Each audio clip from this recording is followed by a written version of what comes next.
शुभम गिल ने सुनील गावस्कर का 54 साल का पुराना जो रिकॉर्ड था उसको तोड़ दिया।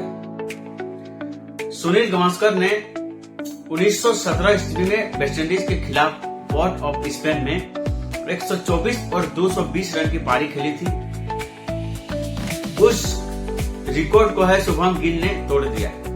करीब करीब 54 साल के बाद जो है शुभम गिल ने इस रिकॉर्ड को तोड़ दिया है।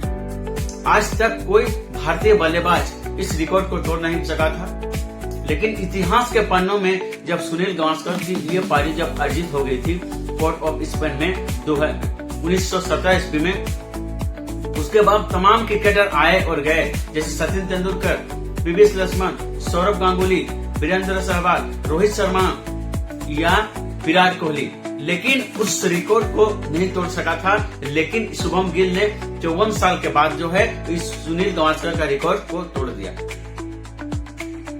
बात करें तो जिस तरह से उन्होंने गिल ने इंग्लैंड के खिलाफ पारी खेली है, 269 और 161 की पारी खेली है, इसके हिसाब से दोनों पारी को यदि आप जोड़ेंगे तो 430 रन की पारी खेली है, जो आज तक जो है इंडियन क्रिकेट टीम का कोई भी बल्लेबाज ने एक टेस्ट मैच में 400 रन से ऊपर का नहीं बनाया था।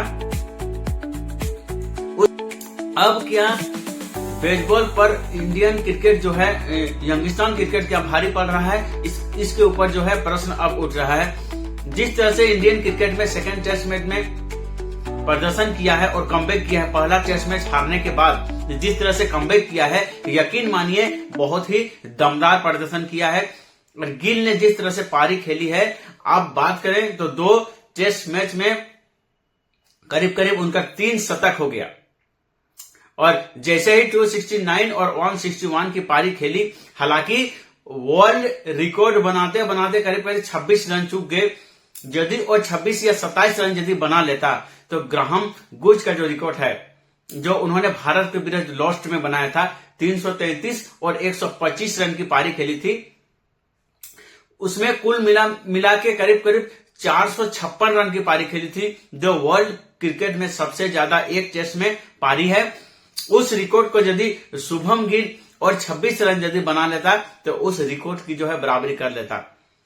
शायद आने वाले दिनों में इसका रिकॉर्ड भी शायद शुभम गिल तोड़ दे। लेकिन जिस तरह से शुभम गिल को जो है कप्तानी के साथ साथ जो है बल्लेबाजी का जिस तरह से आप आनंद ले रहे हैं, उससे आप अनुमान लगा सकते हैं कि आप प्रिंस जो है अब किंग बनने के कगार पर है। और जिस तरह से वो बल्लेबाजी कर रहा है, उसको जो है सबका जो है पसीना छुड़ा दिया। और दोनों पारी में जिस तरह से वो क्रिकेट खेला है, लाजवाब पारी है। अब इंडिया को सिर्फ इस टेस्ट मैच को जीतने के लिए करीब करीब 7 विकेट की जरूरत है, जो कि शायद जिस तरह से गेंदबाजी आकाशदीप कर रहा है और जिस तरह से सिराज कर रहा है, शायद ये टेस्ट मैच भारत जीत सकता है।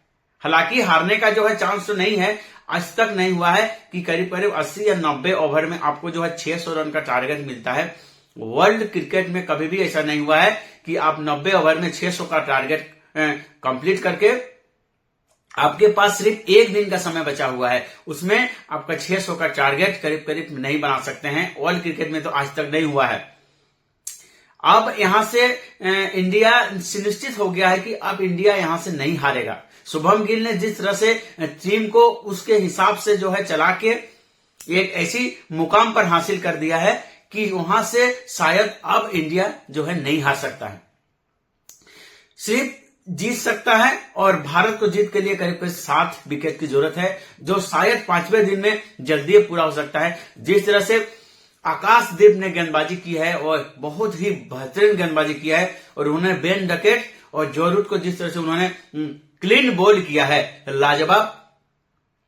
लाजवाब गेंद थी। और उसके बदौलत जो है टीम अब जीत के कगार पर है। यदि इंग्लैंड वो 2 विकेट यदि नहीं गिरता, बेन डकेट और जो रूट एक बहुत प्रतिभाशाली खिलाड़ी है, यदि वो मैदान में डटे रहता है तो वो अकेले दम पर जो है मैच को ड्रॉ कराने की जो है शक्ति उसमें होती। लेकिन जिस तरह से आकाशदीप में गेंदबाजी की है, शायद इंडिया को अब जीतने के करीब करीब पहुंचा दिया है। और अब 7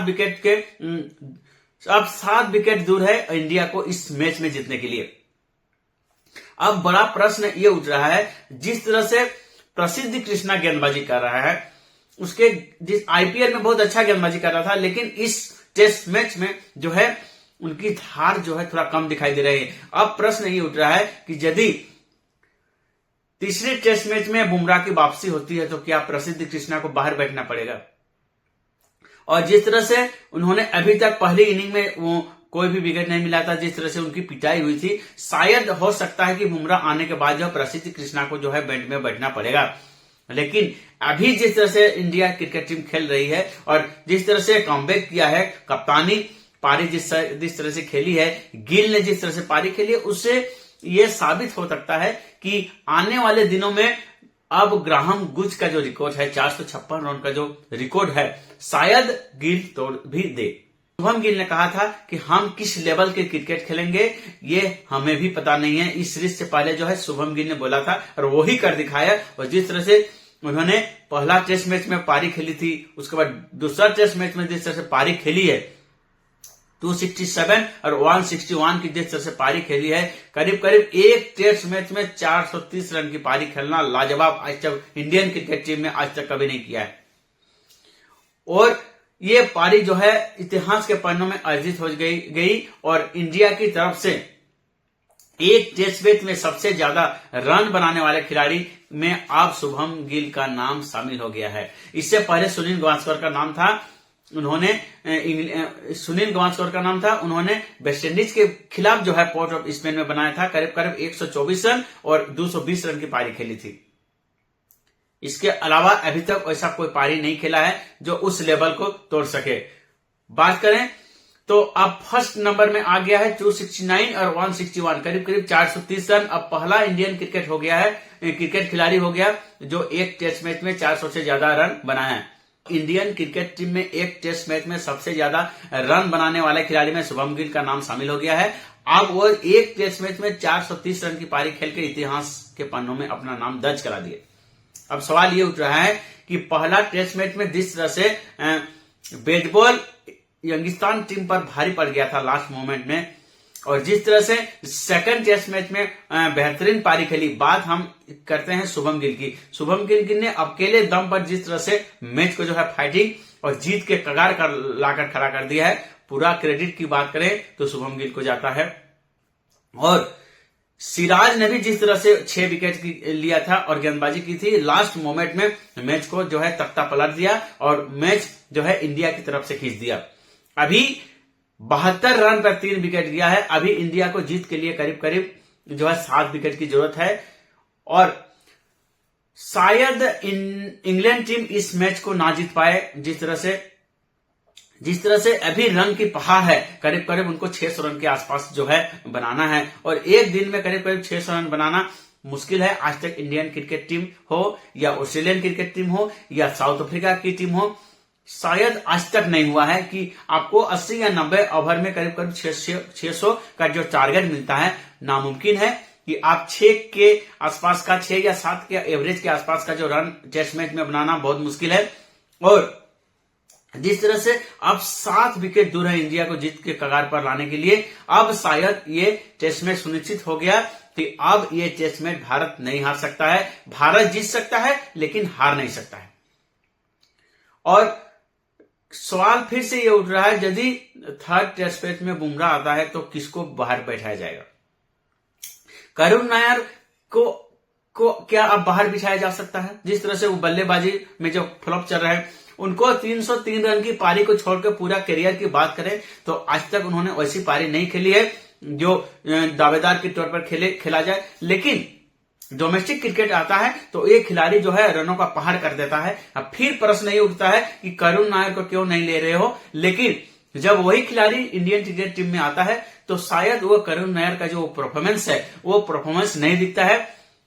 इस सीरीज में भी बात करें तो एक भी पारी ऐसी करुण नायर की नहीं आई है जो फाइटिंग तरह के स्कोर आए। लेकिन करुण नायर का फिर प्रश्न ये उठता है कि करुण नायर का क्या और एक मौका मिल सकता है? क्या इसके स्थान पर साई सुदर्शन को मौका दे दिया जा सकता है? हालांकि बुमराह आने के बाद शायद प्रसिद्ध कृष्णा को जो है बाहर बैठना पड़ सकता है। 2 खिलाड़ी की बात करें, अभी जो है उनका प्रदर्शन बहुत खराब है।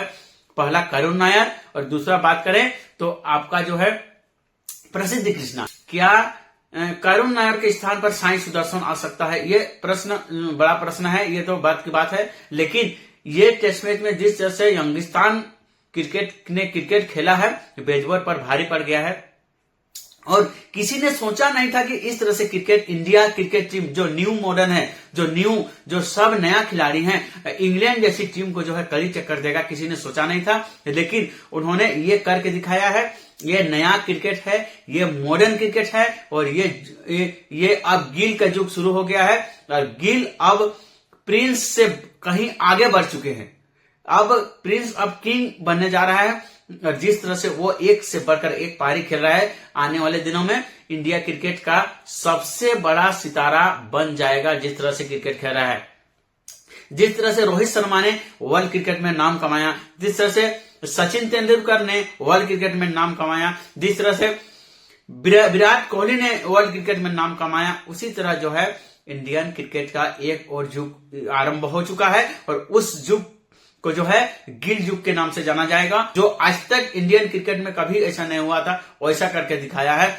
इस खिलाड़ी को जो है कप्तानी बहुत अच्छी तरह से रास आ रही है और आगे इंडियन क्रिकेट को किस तरह से ले जाएंगे, टेस्ट मैच में या वनडे हो व T20 हो, जिस तरह से वो खेल रहा है वाकई लाजवाब है। और ये टेस्ट मैच में शायद अब आकाशदीप ने जिस समय 2 बल्लेबाजों को बोल्ड किया, उसी समय जो है इंडिया का जीत का जो है दरवाजा जो है इस टेस्ट मैच में खोल दिया है। अब इंडिया को जीतने के लिए करीब करीब 7 विकेट का जरूरत है, जो शायद 5वें दिन हो सकता है और इंडिया जीत सकता है। इस टेस्ट मैच में जो है अकेले दम पर जिस तरह से शुभम गिल ने पारी को जो संवारा है और पारी को जो है